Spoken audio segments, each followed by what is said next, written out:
अश्व रक्षा के लिए गई यादवों की चतुरांगड़ी सेना का वर्णन श्री गर्ग जी कहते हैं, राजन, तदनंतर गुरुजनों को नमस्कार करके अनिरुद्ध, देवकी, रोहिणी, रुक्मिणी, सत्यभामा तथा अन्य संपूर्ण श्री हरिवल्लभाओं से आज्ञा लेने के लिए अंतःपुर में गए। वहां उन सबकी आज्ञा ले अपनी माता रति तथा रुक्मवती को प्रणाम करके उनसे बोले, मैं अश्व की रक्षा करने के लिए जाता हूँ। इसके लिए महाराज ने मुझे आज्ञा दी है। मेरे साथ अन्य बहुत से यदुवंशी वीर जा रहे हैं। राजन, अनिरुद्ध का ये कथन सुनकर माताओं ने उन्हें हृदय से लगा लिया और गदगद कंठ से उन प्रणत प्रद्युम्न कुमार को जाने की आज्ञा देते हुए आशीर्वाद प्रदान किया। माताओं को नमस्कार करके वे अपनी पत्नियों के महल में गए। अपने पति को आया देखकर उषा आदि 3 पत्नियों ने उनका समादर किया, परंतु विरह की संभावना से उन सबका मन उदास हो गया।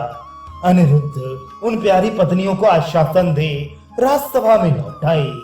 राजेंद्र, उसके बाद यज्ञ संबंधी अश्व की रक्षा के लिए यात्रा के निमित्त ऋषि मुनियों ने अनिरुद्ध के उद्देश्य से मंगल पाठ किया।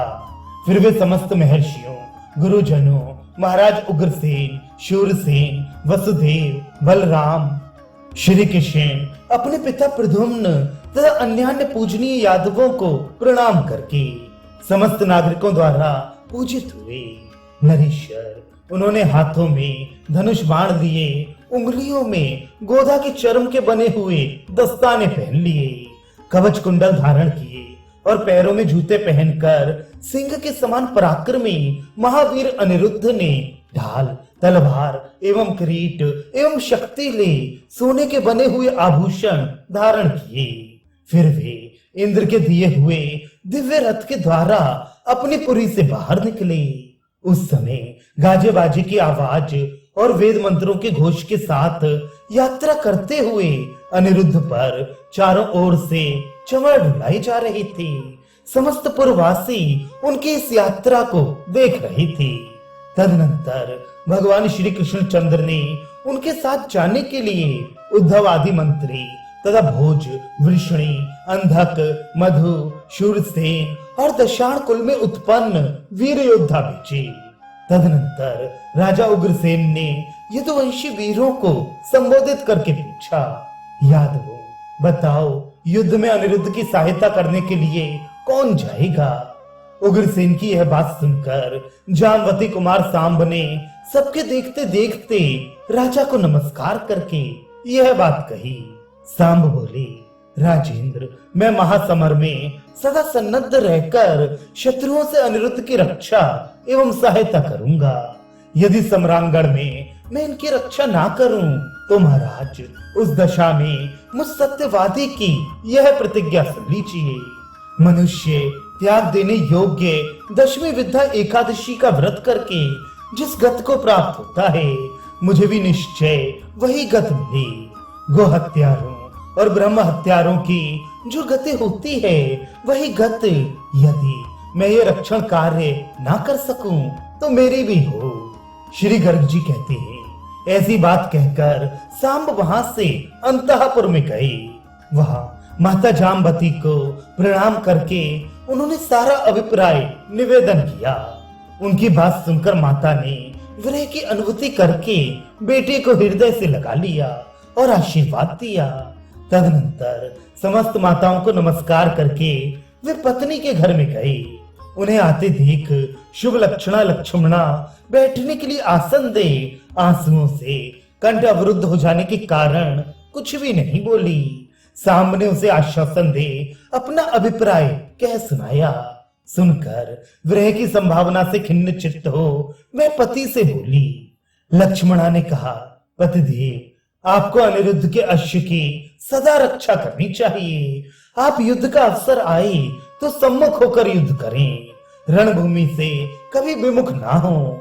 आपके सहस्त्रों भाई हैं और उन सबकी सहस्त्रों मानवती स्त्रियां हैं। नाथ, यदि युद्ध में आपकी पराजय सुनकर वे आपकी प्रियतमा होने के कारण मेरी ओर देखकर मुस्कुरा देंगी, तो उस समय दुख के कारण मेरी मृत्यु हो जाएगी। लक्ष्मणा की यह बात सुनकर साम हंसते हुए अपनी प्राण वल्लभा से बोले। साम ने कहा, भद्रे, युद्ध भूमि में मेरा सामना करने के लिए यदि सारी त्रिलोकी उमड़ आए तो भी तुम सुनोगी कि मैंने उन सबका संहार कर दिया है। शुभे, यदि शूरवीर सांब रणभूमि से विमुख हो जाए तो वह अपने पाप से वेद और ब्राह्मणों का निंदक माना जाए। उस दशा में मैं फिर तुम्हारे इस चंद्रोपम मुख का दर्शन नहीं करूंगा। श्री गर्ग जी कहते हैं, इस प्रकार अपनी पहली प्रिया को आश्वासन दे सामने दूसरी प्रिया को भी धीरज बंधाया। फिर वे अभिमन्यु और सुभद्रा से मिलकर घर से निकले।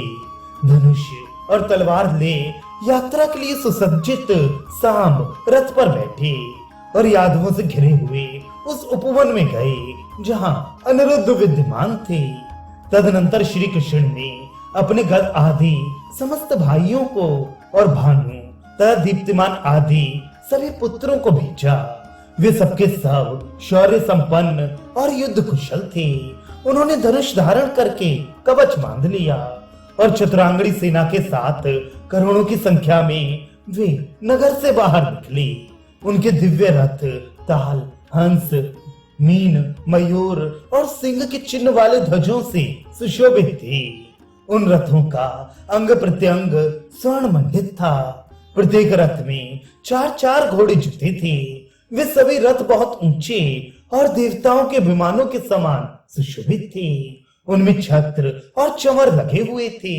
उन रथों के ऊपर सोने की कलश थे जो सूर्य के समान चमक रहे थे।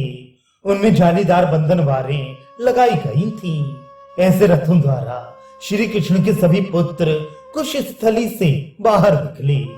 राजन, तदनंतर सोने के हौदों से सुशोभित हाथी निकले जिनके मुख पर गोमूत्र, सिंदूर और कस्तूरी से पत्र रचना की गई थी। वे हाथी अंजन, कोयले और सजल जलधरों के समान काले थे। सबके गंड स्थल से मद झर रहे थे। उनके श्वेत दांत कमल के नाल के समान जान पड़ते थे। मृगद्वीप जाति के हाथी अत्यंत ऊंचे होने के कारण पर्वताकार दिखाई देते थे। उनके घंटे बज रहे थे और वे अत्यंत उद्भट जान पड़ते थे। ऐरावत कुल में उत्पन्न हाथी श्वेत वर्ण के थे। उनके 3-3 शुंड दंड और 4-4 दांत थे। उन सबको भगवान श्री कृष्ण भौमासुर की राजधानी से लाई थे। वे सबके सब पुरी से बाहर निकले।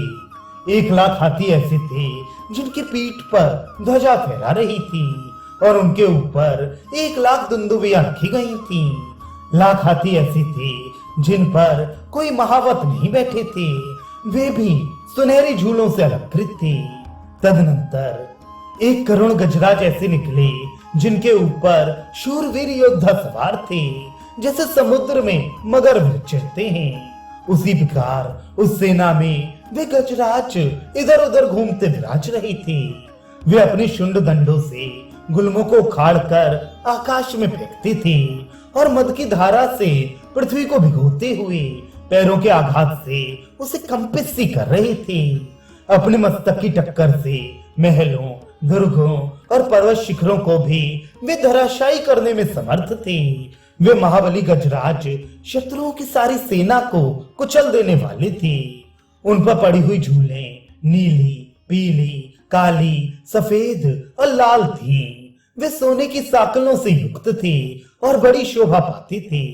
राजन, तत्पश्चात जिन्हें नारद जी ने अश्वशाला में देखा था वे सभी अश्व सोने के हारों से अलंकृत हो नगर से बाहर निकले।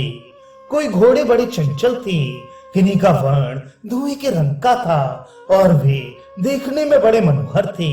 किन्हीं के रंग काले और किन्हीं के श्याम थे। कोई कोई कमल के समान कांति वाले थे। उन सबके कंधे बड़े सुंदर थे। कुछ घोड़े दूध के समान सफेद थे, कितने ही पानी के समान प्रतीत होते थे। किन्हीं की कांति हल्दी के समान पीली थी, कोई केसरिया रंग के थे और कुछ घोड़े पलाश के फूल के समान लाल थे, किन्हीं के अंग चितकबरे थे और किन्हीं के स्फटिक मणि के समान स्वच्छ। वे सभी मन के समान वेगशाली थे, कोई हरे, कोई तांबे के समान रंग वाले, कोई कुसुम की सी कांति वाले और कोई तोते के पांख के समान प्रभाव वाले थे। कोई वीर वहुटी के समान लाल, कोई गौर और कोई पूर्ण चंद्रमा के समान उज्जवल थे। वे सभी अश्व दिव्य थे, किन्हीं के अंग सिंदूर के समान रंग वाले थे, कोई प्रज्वलित अग्नि और कोई बाघ सूर्य के समान कांतिमान थे। राजन, ये घोड़े सभी देशों से द्वारकापुरी में श्री कृष्ण के प्रताप से आई थी। वे सभी उस दिन यात्रा के लिए निकले। श्री कृष्ण की अश्वशाला में जो घोड़े विद्यमान थे वे वैकुंठवासी तथा श्वेत द्वीप निवासी थे। उनमें से कोई मयूर के समान कांति वाले थे और कोई नीलकंठ के समान। किन्हीं के वर्ण बिजली के समान दीप्तिमान थे और किन्हीं के गरुण के समान। वे सभी अश्व दिव्य पंखों से अलंकृत थे, उनकी शिखाओं में मणि प्रकाशित होती थी। वे श्वेत चामरों से अलंकृत थे, मुक्ता फलों की मालाओं तथा लाल रंग के वस्त्रों से विभूषित थे। उन सबका स्वर्ण से श्रृंगार किया गया था। उनकी पूंछ और मुखपट्ट से दिव्य प्रभा फैल रही थी। वे सर्वांग सुंदर दिव्य अश्व सहस्त्रों की संख्या में बाहर निकले। नरेश्वर, श्री कृष्ण के ये अश्व अपने पैरों से भूमि का स्पर्श नहीं करते थे। वे वायु और मन के समान वेगशाली, चंचल और मनोहर थे। राजन, वे पानी के बबूलों पर चल सकते थे, कच्चे सूतों पर दौड़ सकते थे। कितने ही ऐसे थे जो मकड़ी के जालों और पारद पर भी चलने में समर्थ थे। निरपेश्वर, वे समुद्रों के जल पर भी निराधार चलते देखे जाते थे। राजन, कुछ मिलिच्छ देशों में उत्पन्न अश्व भी वहां मौजूद थे जो उस यात्रा में पुरी से बाहर निकले। राजन, उनमें कोटि कोटि अश्व ऐसे थे जो प्रतिदिन 100 योजन अविराम गति से दौड़ सकते थे। नरेश्वर, भगवान श्री कृष्ण के घोड़े गड्ढे, दुर्गम भूमि, नदी, ऊंचे ऊंचे महल तथा पर्वत आदि को भी लांघ जाते थे। उन सभी घोड़ों पर वीर योद्धा सवार थे। इसके बाद द्वारकापुरी से समस्त पैदल सैनिक बाहर निकले। वे धनुष और कवच से सुसज्जित शूरवीर तथा महान बल पराक्रम से संपन्न थे। उनके कद ऊंचे थे। ढाल और तलवार धारण किए वे योद्धा लोहे के कवच से मंडित थे। हाथी के समान हृष्ट पुष्ट शरीर वाले थे और युद्ध में बहुत से शत्रुओं पर विजय पाने की शक्ति रखते थे। इस प्रकार पुरी से बाहर निकली हुई यादवों की उस विशाल सेना को देखकर देवता, दैत्य और मनुष्य सबको महान विस्मय हुआ।